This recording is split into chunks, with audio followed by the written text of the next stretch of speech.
Buenas, nosotros somos el grupo número 4.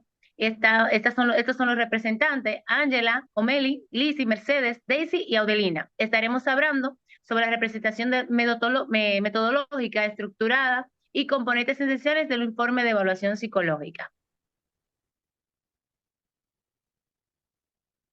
La que le estaré dando inicio a la exposición soy yo, Meli Beato, y le estaré hablando sobre lo que es el informe de evaluación psicológica. Un momento. Sí. El informe de evaluación psicológica es una forma de resumir, comunicar a otros profesionales los hallazgos durante un proceso de evaluación de las aptitudes, preferencias vocacionales o aspectos de la personalidad. Su utilidad se extiende a distintos ámbitos como el clínico, el laboral, el forense y escolar.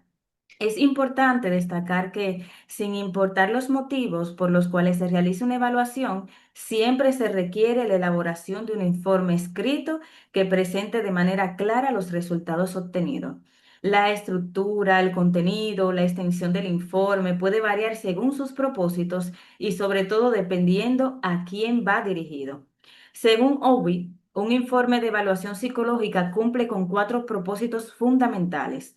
El primero es responder de forma más explícita o clara posible a las preguntas que motivaron la evaluación. También ofrecer información adicional relevante al profesional que la solicitó, crear un expediente de evaluación para un posible uso en el futuro y servir como documento de referencia para el propósito del profesional en su trabajo psicológico. Un aspecto muy importante a considerar al momento de elaborar un informe es que este no solo sirve para comunicar los resultados, sino también para ayudar al profesional de la psicología a organizar la información obtenida en el proceso de evaluación. De esta manera se puede aclarar las hipótesis y afinar las interpretaciones acerca de la persona que fue evaluada. De acuerdo también con Guabelto, Casal y Carlos Sierra, existen puntos básicos que siempre deben incluirse en un informe psicológico, los cuales son los datos de identificación, motivos de consulta, técnicas empleadas, conductas observadas y resultados obtenidos. Y por último, la integración de los resultados. Entonces, la elaboración del informe de evaluación psicológica es un proceso dinámico, pues se trata de no solo escoger una información mediante instrumentos o pruebas, sino también reflejar el estilo personal y profesional del psicólogo que lo está realizando. Para la elaboración de un informe existen distintos enfoques o modelos. En cuanto a este se presenta un modelo clásico o tradicional, que es uno de los más utilizados por su claridad y estructura ordenada. Para esto vamos a empezar con los pasos que componen el informe. Y voy a empezar diciendo lo que es la portada. La portada del informe debe incluir toda la información básica de la institución o persona que la realiza, el título del informe, la fecha de realización y el lugar o ciudad donde fue elaborado. Cuando el informe es realizado por un estudiante de psicología, que ese es un detalle muy importante, debe agregar los datos de la universidad, facultad, escuela y el nombre de la asignatura correspondiente. Toda esa información debe colocarse en la parte superior de la hoja de manera centrada. En el centro de la portada se colocará el título del informe y justo debajo se va a describir el nombre del estudiante y su matrícula. Hasta aquí mi parte.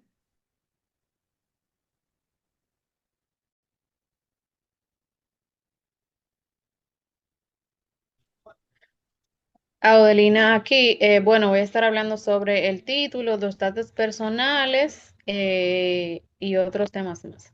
El título del informe debe encabezar la primera página y el evaluador debe especificar el tipo de informe realizado. El título estándar, que es el recomendado, el informe de evaluación psicológica. Un procedimiento muy adecuado es la colocación de la cornisa o titulillo que identifique cada página del informe, el cual es insertado en la parte superior tratando de no superar los 50 caracteres. pudiendo ser el informe de evaluación psicológica o informe de evaluación psicológica del señor y se pone el nombre del evaluado o de la evaluada. Con el informe y este tiene el propósito de distinguir en la cornisa el texto del informe o es adecuado colocar una raya debajo de la cornisa. Los datos personales. Estos deben señalarse todos los datos que permitan identificar la persona evaluada y el proceso evaluativo, como nombres, apellido, sexo, fecha de nacimiento, edad cronológica, grado escolar o académico, estado civil, ocupación, cuando es adulto, fecha de evaluación, del informe y nombre del evaluador. En los informes elaborados para los fines de enseñanza o práctica universitaria, no es conveniente incluir los nombres y apellidos del evaluado. En este caso, el autor del informe debe hacer uso de un seudónimo o iniciales para identificar al cliente. En el sentido del artículo 32 del Código de Ética y Disciplina del Colegio Dominicano de Psicología de Psicólogos, CODOPSI, plantea que los materiales de evaluación psicológica deben estar bajo el estricto control de psicólogos, orientadores o técnicos en psicometría. El informe de evaluación psicológico se utiliza para fines universitarios y ofrece el Código de Ética y Disciplina del CODOPSI. En el artículo 20, cuando señala en la presentación de casos y en la divulgación de los resultados de investigación, la información deberá ofrecerse de manera objetiva y sin presentar datos que permitan la identificación de los clientes o pacientes. Para finalizar sobre este tema, no debemos olvidar que la confidencialidad es una condición básica para el ejercicio profesional. Las pruebas aplicadas. En este tema deben señalarse todas las pruebas,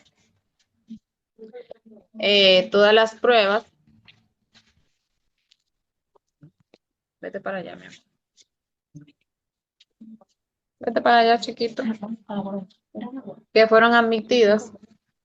En el caso de la aplicación de más de un test, deben agruparse por temas y ordenarse de acuerdo al orden de administración. Por ejemplo, pueden colocarse los test de inteligencia, aptitudes, en orden y luego colocar las de personalidad.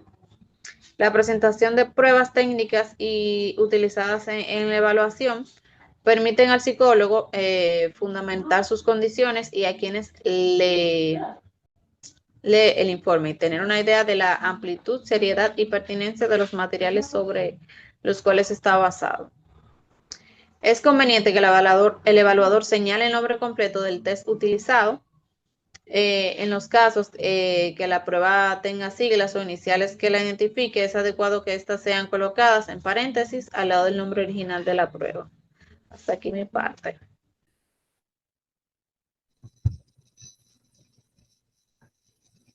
También. Historia clínica. Consiste en la recopilación de informaciones obtenidas mediante diálogos o interrogatorios, donde se incluyen los datos más revelantes del evaluado. Esta información es fundamental para los informes clínicos, también conocidos como antecedentes. La redacción de historia clínica debe ser clara, directa y profesional, evitando términos ambiguos o coloquiales. Su contenido y estilo varía según el propósito del informe, el contexto y el nivel de comprensión del destinatario. La otra parte.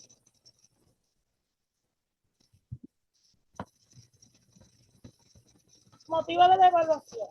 El motivo de evaluación debe expresarse de forma breve, clara y precisa, indicando la razón por la cual se realiza la evaluación, ya sea en fines clínicos, escolares, laborales o forenses. En ocasión, el evaluado es remitido por un profesional de la salud o una institución específica. Para finalizar, es fundamental definir claramente el motivo del examen, ya que esto orienta la elaboración del informe y permite responder a la pregunta e hipótesis planteada. Hablar acerca de la actitud ante la prueba y los resultados. En la actitud ante la prueba, en este renglón se registra la disposición que muestra el sujeto al tomar el test. La actitud mostrada por el evaluado puede variar y la misma se puede expresar a través de hostilidad, resistencia, apatía o cooperación en su realización. De manera general, las actitudes hacia el proceso evaluativo se pueden expresar de dos maneras.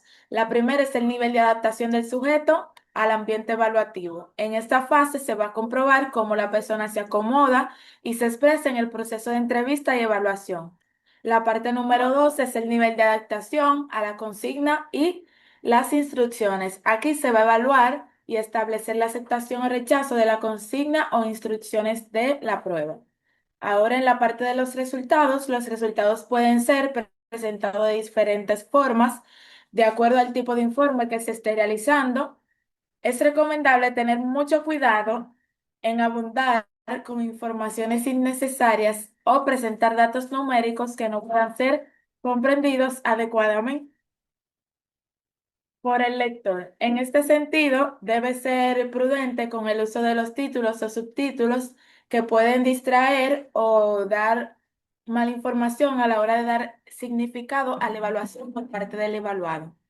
Un recurso de gran ayuda en la interpretación de los datos obtenidos a través de la prueba utilizada es el uso del método de recurrencia y convergencia de indicios sistematizados.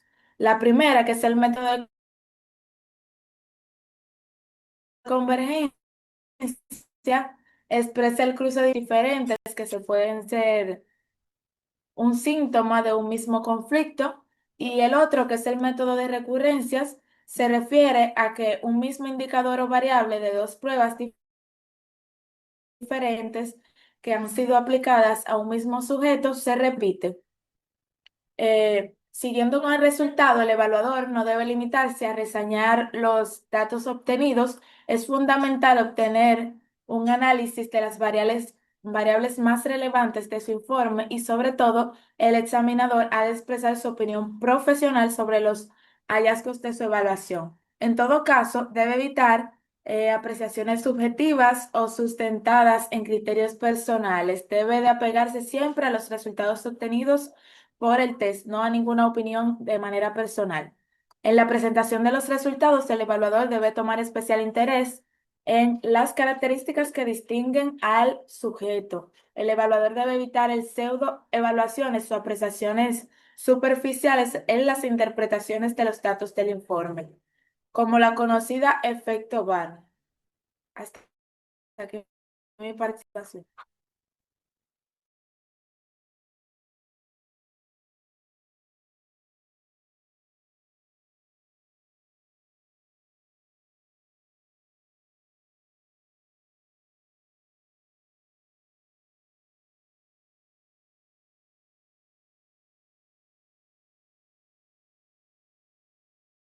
Buenas, ¿me escuchan, chicos?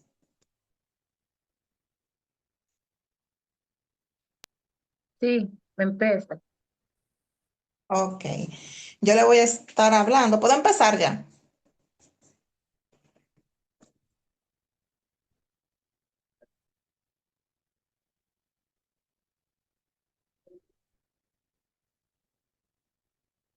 Hello, ¿puedo empezar, chicas? Sí, está grabando. Puedes empezar. Lo que pasa es que se me fue la luz y tuve que volver al baño. Yo le voy a estar hablando sobre las recomendaciones y las firmas para los informes.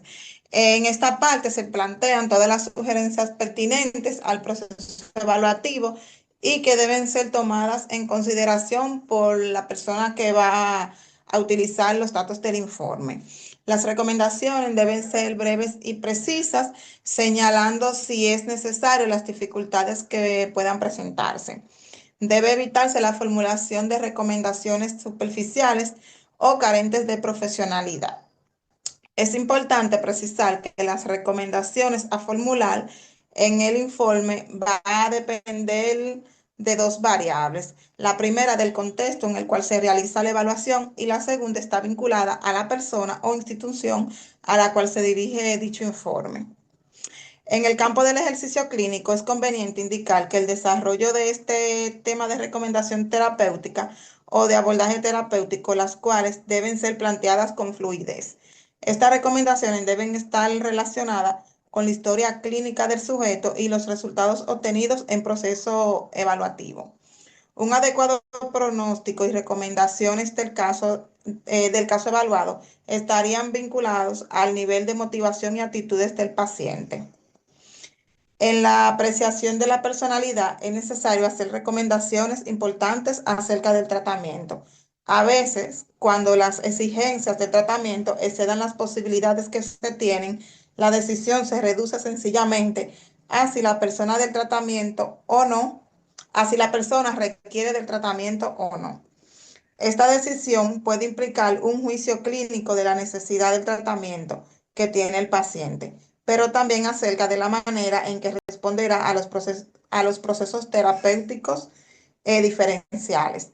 La apreciación de la personalidad debe ser útil para decidir cuáles métodos serán los más adecuados y apropiados para el paciente, aun cuando se haya tomado la decisión antes de la apreciación acerca del método. En el campo de la selección de personal, las recomendaciones se relacionan a los resultados obtenidos en las pruebas administradas, a los requisitos del puesto, a las necesidades de entrenamientos o capacitación y las posibilidades de tomar en cuenta para otras posiciones. La firma. La firma es la expresión y compromiso por parte del evaluador de que el informe cumple con los requisitos éticos y profesionales. Esta no debe faltar en un informe. Es necesario indicar el título o grado académico, y siempre y cuando sea necesario colocar debajo el nombre del número de C4 o de la colegiatura del profesional. En los informes realizados por estudiantes de psicología es recomendable indicar debajo de su nombre el subtítulo del evaluador o estudiantes de psicología. Hasta aquí mi parte.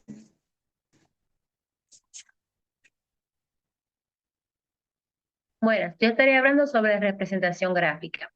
En la sección de representación gráfica es muy importante, pues a través de la representación gráfica, el lector puede tener una idea rápida y objetiva de los principales datos encontrados en el informe. Este renglón forma parte del anexo del informe, al igual que la hoja de representación del texto. En algunos casos es conveniente colocar en cuadros un resumen, las puntuaciones obtenidas en las pruebas suministradas. Es importante que el título de cada gráfica o cuadro represente de forma adecuada las informaciones obtenidas de los resultados. En la parte de los anexos, como ya se había dicho, va directamente en la parte, incluye la parte de representación gráfica, pero es más conveniente agregar el informe de las hojas obtenidas del test del evaluado. Ahí también se puede representar los que somos los gráficos, como ya